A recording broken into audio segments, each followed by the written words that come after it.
ಎಲ್ಲರಿಗೂ ನಮಸ್ತೆ, welcome back to ಅಮ್ಮ ವರ್ಲ್ಡ್ ಯೂಟ್ಯೂಬ್ ಚಾನಲ್ ಅಂತ ಹೇಳ್ತಾ ನಾವೆಲ್ಲ ರೆಡಿಯಾಗಿ ಇವಾಗ ಸೀದಾ ಮಂತ್ರಾಲಯ ರೀಚ್ ಆಗಿದ್ದೀವಿ. ನೈಟೇನೆ ಬಟ್ ರೆಡಿಯಾಗಿವಿ. ಇವಾಗ ರೂಮಿಂದ ಎಕ್ಸಿಟ್ ಆದ್ವಿ. ಅಮ್ಮ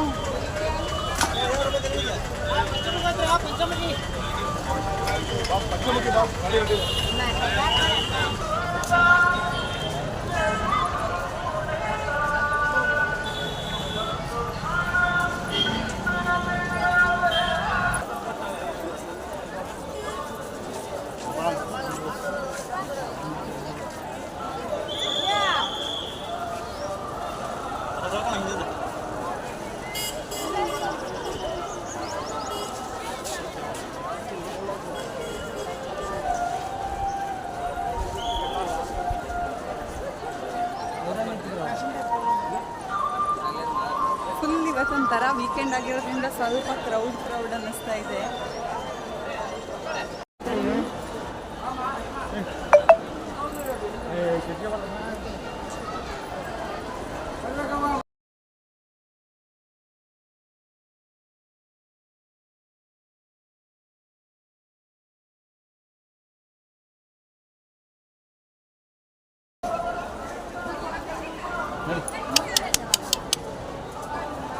ಚಿನ್ನಿಲಿ ಕಂದ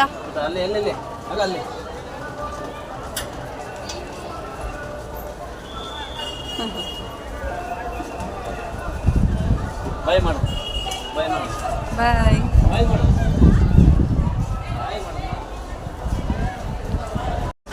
ಮುಂಚೆ ಎಲ್ಲ ನೇರವಾಗಿ ಹೋಗ್ಬೋದಿತ್ತು ದರ್ಶನಕ್ಕೆ, ಬಟ್ ಇವಾಗ ಸ್ವಲ್ಪ ಕ್ರೌಡ್ ಜಾಸ್ತಿ ಇರೋದ್ರಿಂದ ಈ ಥರ ಕ್ಯೂ ಸಿಸ್ಟಮ್ ಮಾಡಿದ್ದಾರೆ. ಸೇಮ್ ಧರ್ಮಸ್ಥಳದಲ್ಲೆಲ್ಲ ಯಾವ ಥರ ಕ್ಯೂ ಅಲ್ಲಿ ಹೋಗ್ತೀವೋ ಅದೇ ಥರ ಕ್ಯೂ ಸಿಸ್ಟಮ್ ಇದೆ ಇವಾಗ ದರ್ಶನಕ್ಕೆಲ್ಲ ಹೋಗ್ಬೇಕಂತಂದರೆ.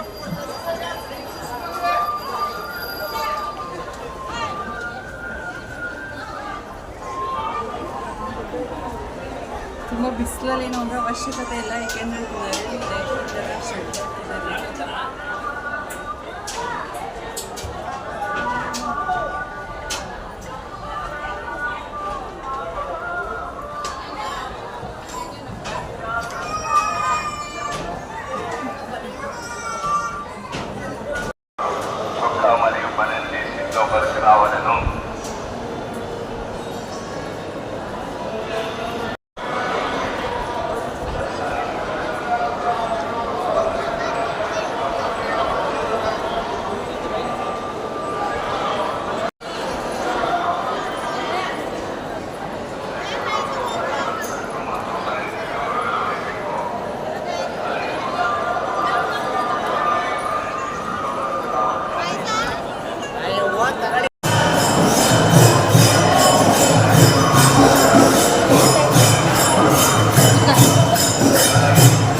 ದರ್ಶನ ಆಯ್ತು.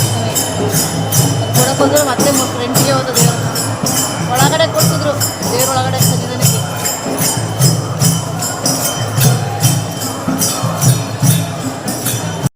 ಹಾಯ್ ಗೈಸ್, ದರ್ಶನ ಎಲ್ಲ ಮುಗೀತು. ನಾನು ಸಮಕ ಮತ್ತೆ ವೇಟ್ ಮಾಡ್ತಾ ಕೂತಿದ್ದೀವಿ.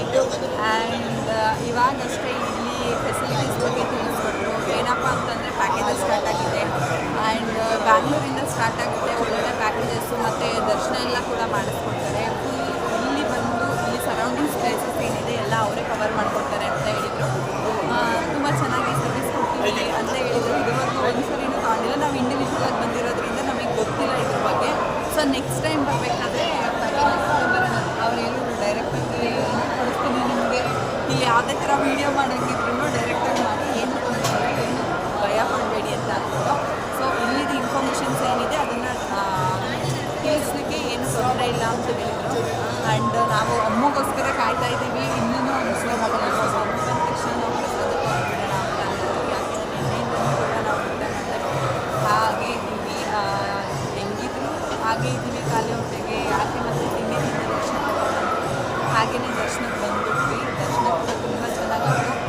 ಇಲ್ಲಿ ಮುಂಚಿನ ಥರ ಬಿಸಿಲಲ್ಲಿ ಡೈರೆಕ್ಟ್ ಎಂಟ್ರಿ ಏನಿಲ್ಲ, ಆರಾಮಾಗಿ ನೆರಳಲ್ಲೇ ಬರ್ಬೋದು. ತುಂಬ ಚೆನ್ನಾಗಿದೆ ಫೆಸಿಲಿಟೀಸ್ ಎಲ್ಲ ಅಂತಲೇ ಹೇಳ್ಬೋದು. ಬಟ್ ರೂಮ್ ಸಿಗೋದು ಸ್ವಲ್ಪ ಕಷ್ಟನೇ, ಯಾಕೆಂದರೆ ವೀಕೆಂಡ್ ಡೇಸಲ್ಲಿ ಬರೋದ್ರಿಂದ ರೂಮ್ ಸಿಗೋದು ಸ್ವಲ್ಪ ಕಷ್ಟ. ವರ್ಕಿಂಗ್ ಡೇಸಲ್ಲಿ ಬಂದರೆ ಆರಾಮಾಗಿ ರೂಮ್ ಸಿಗುತ್ತೆ, ವೀಕೆಂಡಲ್ಲಿದ್ದರೆ ಸ್ವಲ್ಪ ಕಷ್ಟ ಸೊ ನಮಗೆ ರೂಮ್ ಸಿಗೋಷ್ಟೊಳಗೆ 1.5 ಅವರ್ ಆಯಿತು. ಆ ರೂಮೆಲ್ಲ ಹುಡುಕಿ ನಾವು ಸುಮಾರು ರೂಮ್ ನೋಡಿದ್ದೀವಿ. ನಿನ್ನೆ ನೈಟು ಒಂದು 4-5 ರೂಮ್ ನೋಡ್ತೀವಿ. ಒಂದು ಸ್ವಲ್ಪನೂ ಚೆನ್ನಾಗಿ ಇರ್ತಿರಲಿಲ್ಲ.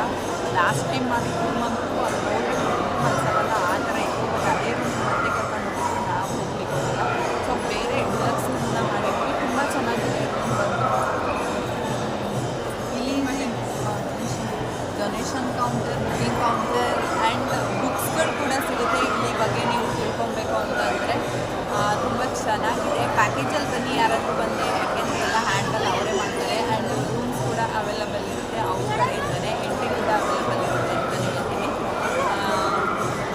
ತುಂಬ ಟೈಮ್ ಆಗ್ತಾ ಬಂತು, ಒಮ್ಮೆ ಬಂದಿಲ್ಲ. ಸೊ ನೆಕ್ಸ್ಟ್ ಇದು ನಾವು ಪ್ರಸಾದಕ್ಕೆ ಹೋದ್ಮೇಲೆ, ನಮ್ಮದು ನೆಕ್ಸ್ಟ್ ವೆಕೇಷನ್ಗೆ ಹೋದ್ಮೇಲೆ ಖಂಡಿತವಾಗ್ಲೂ ವ್ಲಾಗ್ನ ಕಂಟಿನ್ಯೂ ಮಾಡ್ತೀನಿ. ಯಾರೆಲ್ಲ ನನ್ನ ಚಾನಲ್ನ ಸಬ್ಸ್ಕ್ರೈಬ್ ಮಾಡ್ಕೊಂಡಿಲ್ಲ ಪ್ಲೀಸ್ ಸಬ್ಸ್ಕ್ರೈಬ್ ಮಾಡ್ಕೊಳ್ಳಿ. ಹಾಗೆ ನನ್ನ ವೀಡಿಯೋಸ್ ಇಷ್ಟ ಆದರೆ ಲೈಕ್ ಮಾಡಿ, ಶೇರ್ ಮಾಡಿ, ಕಮೆಂಟ್ ಮಾಡಿ ಅಂತ ಹೇಳ್ತಾ ವೀಡಿಯೋ ಕಂಟಿನ್ಯೂ ಆಗುತ್ತೆ. ಪ್ಲೀಸ್ ಸ್ಕಿಪ್ ಮಾಡದೆ ವಾಚ್ ಮಾಡಿ. ಫೈನಲಿ ಒಳಗಡೆ ದರ್ಶನ ಎಲ್ಲ ಮುಗಿಸಿ ಮಂತ್ರಾಕ್ಷತೆ ಕೂಡ ಸಿಕ್ತು. ಸೊ ಹಾಗೆಯೇ ಹೊರಗಡೆ ಬಂದ್ವಿ. ತುಂಬ ಬಿಸಿಲಿರೋದ್ರಿಂದ ಇಲ್ಲಿ ಮಜ್ಜಿಗೆನ ಕೂಡ ಕೊಡ್ತಾಯಿದ್ರು ದರ್ಶನ ಮುಗಿಸಿ ಹೊರಗಡೆ ಎಂಟ್ರಾದ ತಕ್ಷಣ. ನನಗಂತೂ ತುಂಬ ಖುಷಿಯಾಯಿತು. ಅಯ್ಯಪ್ಪ ಸದ್ಯಕ್ಕೆ ಇಷ್ಟಾದರೆ ಸಿಕ್ತಲ್ಲ ಅಂತ ಒಂದೇ ಒಂದನಿ ನೀರು ಕೂಡ ಬಿಟ್ಟಿರಲಿಲ್ಲ ನಾವು ಬಾಯಿಗೆ. ನೆನ್ನೆ ನೈಟ್ ಹೊರಟಾಗ ಊಟ ಮಾಡಿದ್ದಷ್ಟೇ ಮನೆಯಲ್ಲಿ. ಅದನ್ನು ಅದಾದಮೇಲೆ ಊಟನೇ ಮಾಡಿರಲಿಲ್ಲ. ನಾನಂತೂ ಮನಸ್ಫೂರ್ತಿಯಾಗಿ ತೃಪ್ತಿಯಿಂದ ಮಜ್ಜಿಗೆ ಕುಡಿದು ಸುಧಾರಿಸ್ಕೊಂಡೆ. ಅಷ್ಟು ಬಿಸಿಲು ಅಲ್ಲಿ, ಅಯ್ಯಪ್ಪ ಹೆಂಗಾದರೂ ಇರ್ತಾರೋ ಅಲ್ಲಿ ಜನಗಳು ಅಂತ ಅನಿಸುತ್ತೆ ಕೆಲವೊಂದು ಸರಿ. ಅಲ್ಲಿಂದ ಸೀದಾ ಊಟದ ಕಡೆ ಹೊರಟ್ವಿ.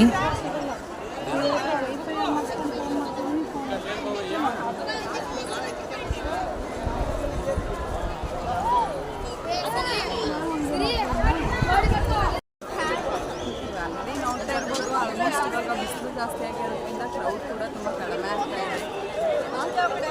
ಪ್ರಸಾದ ಹೋಗೋಣ ಬಂದು ತಕ್ಕೊಳ್ಳೋಣ.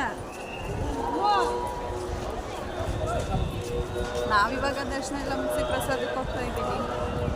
ಪ್ರಸಾದ ಎಲ್ಲ ತಿನ್ಕೊಂಡು ಬಂದಾದಮೇಲೆ ಎಲ್ಲಿರೋದಾ ಅಥವಾ ಹೋಗೋದಾ ಅಂತ ಅಂದ್ಬಿಟ್ಟು ಡಿಸೈಡ್ ಆಗುತ್ತೆ. ಯಾಕೆಂತಂದರೆ ಹೋಗೋಣ ಮಂಡೇ ಡ್ಯೂಟಿಗೆ ಹೋಗ್ಬೇಕು ಅಂತ ಅಂದ್ಬಿಟ್ಟು ಎಲ್ಲ ಹೇಳ್ತಾ ಇದ್ದಾರೆ. ಬಟ್ ನಾವು 2 ಡೇಸ್ ಲೀವ್ ಹಾಕಿ ಬಂದಿರೋದ್ರಿಂದ ಉಳ್ಕೊಳ್ಳೋಣ ಅಂತ ಪ್ಲ್ಯಾನ್ ಮಾಡ್ತಾಯಿದ್ದೀವಿ. ನೋಡೋಣ.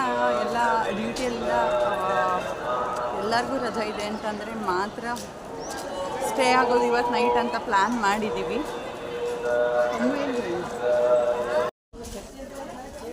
ನಾವಿವಾಗ ದರ್ಶನ ಎಲ್ಲ ಮುಗಿಸಿ ಪ್ರಸಾದ ಕಡೆ ಹೊರಟಿದ್ದೀವಿ. ಪ್ರಸಾದ ಆಲ್ಮೋಸ್ಟ್ ರಶ್ ಇದೆ ಅಂತಲೇ ಅನಿಸುತ್ತೆ.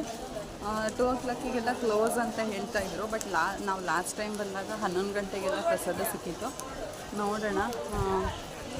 2 o'clock ಕ್ಲೋಸ್ ಆಗ್ಬೋದು. ಇಲ್ಲಿನ ಫೆಸಿಲಿಟೀಸ್ ಬಗ್ಗೆ ನಾನು ಒಂದು ಚಾನಲ್ನ ಕೊಲಾಬ್ ಮಾಡ್ತೀನಿ. ಆ ಚಾನಲಲ್ಲಿ ನೋಡ್ಕೊಳ್ಳಿ. ಇಲ್ಲಿ ಡೀಟೇಲ್ಸ್ ಬಗ್ಗೆ, ಇಲ್ಲಿ ಸರ್ವಿಸಸ್ ಬಗ್ಗೆ ಕಂಪ್ಲೀಟಾಗಿ ತೋರಿಸ್ಕೊಡ್ತಾರೆ. ನಾವು ರೂಮ್ ಮಾಡಿದ್ದು ಸ್ವಲ್ಪ ಇನ್ನೂ ಫ್ರಂಟಲ್ಲೇ.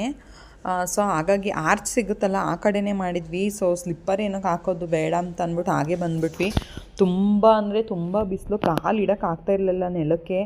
ಹೇಗೆ ಹೋಗಿದ್ದೀವಿ ಅಂತ ನಮಗೇನೆ ಗೊತ್ತಿಲ್ಲ ರೂಮ್ ಹತ್ರ ತನಕ. ಅಷ್ಟು ಬಿಸಿಲು ಹೊಡಿತಾ ಇತ್ತು. ಸೊ ಊಟ ಎಲ್ಲ ತಿನ್ಕೊಂಡು ಹೋಗ್ಬಿಡೋಣ ಅಂತ ಅಂದ್ಬಿಟ್ಟು ಪ್ರಸಾದದ ಕಡೆ ಬಂದ್ವಿ. ವೀಡಿಯೋ ಮಾಡಬೇಡಿ ಅಂತ ಹೇಳಿದ್ರು. ಸೊ ಹಾಗಾಗಿ ವೀಡಿಯೋನ ಸ್ಟಾಪ್ ಮಾಡಿದೆ ಒಳಗಡೆ. ಇಲ್ಲ ಅಂತಂದರೆ ಇನ್ನೂ ಕಂಟಿನ್ಯೂ ಮಾಡ್ತಾಯಿದ್ದೆ ವೀಡಿಯೋನ. ಪ್ರಸಾದ ಅಂತೂ ಸಿಕ್ತು. ಹೆಂಗೋ ಹೋಟೆಲ್ ಫುಡ್ಗಳು ಅಷ್ಟೇ ಇಲ್ಲಿ. ನನಗಂತೂ ಹೋಟೆಲ್ ಫುಡ್ಗಳು ಇಷ್ಟನೇ ಆಗಲಿಲ್ಲ. ಸೊ ಹಾಗಾಗಿ ತೃಪ್ತಿಯಿಂದ ಪ್ರಸಾದನೇ ತಿನ್ಕೊಂಡ್ವಿ. ಏಕೆಂದರೆ ನಾವು ಊಟ ಮಾಡಿದ್ದು ಇಲ್ಲಿಂದ ಹೊರಡೋದಕ್ಕಿಂತ ಮುಂಚೆ ಹೊಳೆನರಸೀಪುರದಿಂದ. ಅದಾದಮೇಲೆ ಟ್ರೈನಲ್ಲಿ ಫುಡ್ಡು ಚೆನ್ನಾಗಿರಲ್ಲ ಅಂತ ಅಂದ್ಬಿಟ್ಟು ಊಟ ಮಾಡಲಿಕ್ಕೆ ಹೋಗಿಲ್ಲ. ಪ್ರಸಾದ ಎಲ್ಲ ತಿಂದು ಹೊರಗಡೆ ಹೋಗ್ತಿದ್ದಂಗೆ ಅಲ್ಲಿ ಗಿಣಿಶಾಸ್ತ್ರ ಹೇಳೋರು ಸಿಕ್ಕಿದ್ರು. ಅವ್ರ ಹತ್ರ ಶಾಸ್ತ್ರ ಕೇಳ್ಕೊಂಡು ಕೂತ್ಕೊಂಡ್ವಿ. ನಮಗಂತೂ ಕಾಮಿಡಿಯಾಗೂ ಇತ್ತು, ಏನೋ ಒಂಥರ ಕ್ಯೂರಿಯಾಸಿಟಿನೂ ಇತ್ತು ನಮಗೆ ಕೇಳಬೇಕಾದ್ರೆ. ಎಲ್ಲ ಯಾಕೆ ಹಿಂಗೆ ಕೇಳ್ತಿದ್ದೀರಾ ಅಂತ ಅಂದ್ಬಿಟ್ಟು ನಗಾಡ್ತಾ ಇದ್ದೆ ನಾನಂತೂ. ಬಟ್ ಐ ಹೋಪ್ ಒಂದು ಕಡೆ ನಂಬ್ತೀನಿ, ಇನ್ನೊಂದು ಕಡೆ ಏನೋ ಒಂಥರ ಚಿಕ್ಕದ್ರಲ್ಲಿ ಇದೆಲ್ಲ ಚೆನ್ನಾಗಿತ್ತು. ಬಟ್ ಇವಾಗ ಅದೆಲ್ಲ ನಂಬಲ್ಲ ಅಂತಲೇ ಅಂದ್ಕೊತೀನಿ. ಅಮ್ಮ ಫಸ್ಟ್ ಕೂತ್ಕೊಂಡು ಶಾಸ್ತ್ರ ಕೇಳೋಕ್ಕೆ ಅಂತ ಅಂದ್ಬಿಟ್ಟು. ಸೊ ಅಮ್ಮ ಕೇಳಿದ್ದಾದ ಹಿನ್ನೆಲೆ ಮತ್ತು ಸಮಕ್ಕನ ರೆಡಿಯಾಗಿದ್ರು ಕೇಳೋಕ್ಕೆ. ಸಮಕ ಶಾಸ್ತ್ರ ಕೇಳೋಕ್ಕೆ ಸಿದ್ಧರಾಗಿ ಕೂತ್ಕೊಂಡ್ರು. ಆಮೇಲೆ ಅವರು ಸ್ವಲ್ಪ ಕೇಳಿದಾದ್ಮೇಲೆ ನನಗೆ ಸ್ವಲ್ಪ ಫೋರ್ಸ್ ಮಾಡಿದರು ಅಲ್ಲಿ ಅವಣ್ಣ. ನೀವೊಂದು ಸರಿ ಕೇಳಿ ಮೇಡಮ್, ಕೂತ್ಕೊಳ್ಳಿ ಅಂತ. ನಮ್ಮ ಜೀವನನೇ ಹಿಂಗೆ ನಡೀತಾ ಇದೆ, ಹೆಂಗೆ ಬರುತ್ತೆ ಹಂಗಾಗಲಿ ಬಿಡಿ ಅಣ್ಣ ಅಂತ ಅಂದ್ಬಿಟ್ಟು ನಾನು ಅದನ್ನೆಲ್ಲ ನಂಬಕ್ಕಂತೂ ಹೋಗಲಿಲ್ಲ. ನಂಬಕ್ಕೆ ಹೋಗಲಿಲ್ಲ ಅಂತ ಅನ್ನೋದಕ್ಕಿಂತ ನಾನು ಕೇಳೋಕ್ಕೆ ಹೋಗಲಿಲ್ಲ. ಯಾಕೆಂದರೆ ಅವರೇನೋ ಹೇಳೋದು, ನಮ್ಮ ಮನಸ್ಸಿಗೆ ಏನೋ ತಳಮಳ ಆಗೋದು, ಅವೆಲ್ಲ ಯಾಕೆ ಬೇಕು? ಹೇಗೋ ಒಂದು ರೇಂಜಿಗೆ ಈ ಕಡೆ ತುಂಬ ಚೆನ್ನಾಗೂ ಇಲ್ಲ ಅಥವಾ ತುಂಬ ಹಾಳಾಗೂ ಇಲ್ಲ ಅನ್ನೋ ರೇಂಜಿಗೆ ಹೋಗ್ತಾಯಿದ್ದೆ. ಹಾಗೆ ಹೋಗಲಿ ನಮ್ಮ ಜೀವನ ಅಂತ ಅಂದ್ಬಿಟ್ಟು ಸೊ ಬೇಡ ಬಿಡಿ, ಹೆಂಗಾಗ್ತಿದೆ ಹಂಗಾಗಲಿ ಅಂತ ಅಂದ್ಬಿಟ್ಟು ಸುಮ್ಮನೆ ಅದೇ. ಅವ್ರು ತುಂಬ ಫೋರ್ಸ್ ಮಾಡಿದ್ರು, ಒಂದು ಸರಿ ಕೂತ್ಕೊಳ್ಳಿ ಹಾಗೆ ಹೀಗೆ ಬರೀ ಕೈ ಕೊಡಿ ಅಂತ ಅಂದ್ಬಿಟ್ಟು. ಸೊ ನಾನು ಬೇಡ ಅಂತ ಹೇಳಿ ಇವರಿಬ್ಬರು ಕೇಳ್ಕೊಂಡಿದ್ದಾದಮೇಲೆ ಸುಮ್ಮನೆ ಹಾಗೆ ಮುಂದೆ ಹೋಗ್ತಾ ಇದ್ದೆ. ಸೊ ಫೈನಲಿ ನಾನು ಬೇಡ ಅಂತ ಹೇಳಿದ ಮೇಲೆ ಅವರು ಸರಿ ಆಯಿತು ಫೋಟೋಸ್ ಆದರೂ ತಗೊಳ್ಳಿ ಸ್ವಲ್ಪ ಅಂತ ಅಂದ್ಬಿಟ್ಟು ಗಿಳಿನ ಕೊಟ್ಟರು ನನ್ನ ಕೈಲಿ. ತುಂಬ ಎಷ್ಟು ಅಂತಂದರೆ ತುಂಬ ಖುಷಿಯಾಯಿತು ನನಗೆ. ಫಾರ್ ದ ಫಸ್ಟ್ ಟೈಮ್ ಅಂತಲೇ ಅನ್ನಿಸ್ತು, ತುಂಬ ಇಷ್ಟ ಆಯಿತು. ತುಂಬ ಬಿಸಿಲಿದ್ದರಿಂದ ಪ್ರಸಾದ ತಿನ್ಕೊಂಡು ವಾಪಸ್ ಬಂದು ಮತ್ತೆ ಹೊರಗಡೆ ಹೋಗೋದೆ ಹೇಗೆ ಅಂತ ಯೋಚನೆ ಮಾಡ್ತಿದ್ವಿ. ಅದಾದಮೇಲೆ ಎಲ್ಲೆಲ್ಲಿ ನೆರಳಿತ್ತೋ ಅಲ್ಲೆಲ್ಲೇ ಸ್ವಲ್ಪ ಕೂತ್ಕೊಂಡು ಸುಧಾರಿಸ್ಕೊತಾ ಇದ್ವಿ. ನನಗೆ ಫೋಟೋಶಾಪ್ ಒಳಗಡೆ ಫುಲ್ ತಣ್ಣಗೆ ಅನ್ನಿಸ್ತಾ ಇತ್ತು. ಸೊ ಹೋಗಿ ಆರಾಮಾಗಿ ಕೂತ್ಕೊಂಡೆ, ಸ್ವಲ್ಪ ಹೊತ್ತು ಕೂತ್ಕೊಂಡು ಅವ್ರ ಪರ್ಮಿಷನ್ ತಗೊಂಡು ಫೋಟೋ ಎಲ್ಲ ಇಟ್ಕೊಂಡು ಫೋಟೋಸ್ಗಳನ್ನ ತೆಗೆಸ್ಕೊಂಡೆ. ಪ್ರಸಾದ ಸ್ವಲ್ಪ ಫ್ರೀ ಇದ್ದಿದ್ದರಿಂದ ಬಿಸಿಲಲ್ವಾ, ಸೊ ಹಾಗಾಗಿ ಜನ ಕಡಿಮೆ ಇದ್ದರು. ಬಿಸಿಲಾಗಿಲ್ಲ ಅಂತಂದಿದ್ರೆ ತುಂಬ ಕ್ರೌಡ್ ಇರ್ತಿತ್ತು ಅನಿಸುತ್ತೆ. ಬಿಸಿಲು ಟೈಮಲ್ಲಿ ಖಂಡಿತವಾಗ್ಲೂ ನಿಂತ್ಕೊಂಡು ದರ್ಶನ ಮಾಡೋಕ್ಕಾಗಲಿ ಸುತ್ತಾಡೋಕ್ಕಾಗಲಿ ಆಗಲ್ಲ. ಏನೇ ಇದ್ದರೂ ಬೆಳಗ್ಗೆ ಸಂಜೆ ಅಷ್ಟೇ ಸುತ್ತಾಡಬೇಕು. ಸೊ ಪ್ರಸಾದ ಫ್ರೀ ಇದ್ದಿದ್ದರಿಂದ ಪರವಾಗಿಲ್ಲ, ಓಡೋಗಿ ತೊಗೊಬಿಡೋಣ ಬೇಗ ಅಂದ್ಬಿಟ್ಟು ಪ್ರಸಾದನೂ ಕೂಡ ಕಲೆಕ್ಟ್ ಮಾಡ್ಕೊಂಡ್ವಿ. ನಾನು ಪ್ರಸಾದ ತೊಗೊಂಡೆ. ಪರ್ ಹೆಡ್ಡು ಎರಡು ಪ್ರಸಾದ ಮಾತ್ರ ಸಿಗೋದು, 30 ರೂಪೀಸ್ ಒಂದು. 2 ಟೀ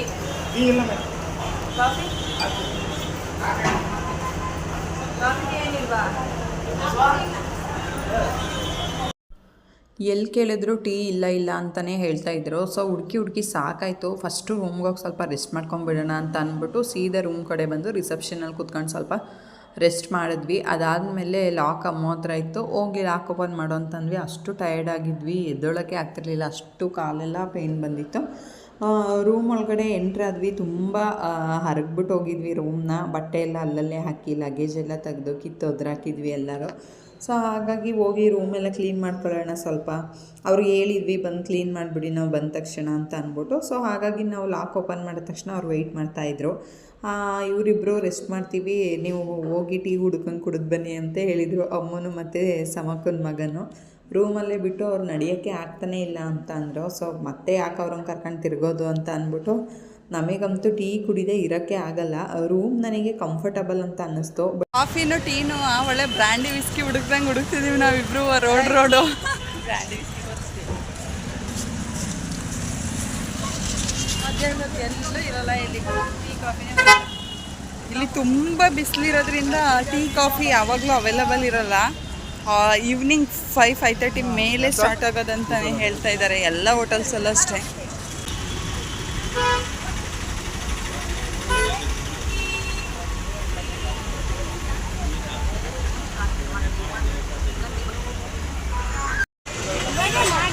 ಚೆನ್ನಾಯ್ತು ಕುಡಿ. ಟೀನ ಹುಡುಕಿ ಒಳ್ಳೆ ಬ್ರ್ಯಾಂಡಿ ವಿಸ್ಕಿ ಹುಡುಕ್ದಂಗೆ ಟೀ ಹುಡುಕ ಬಂದಿದ್ದೀವಿ. ಮನೆಗೂ ಟೀ ಸಿಕ್ತು.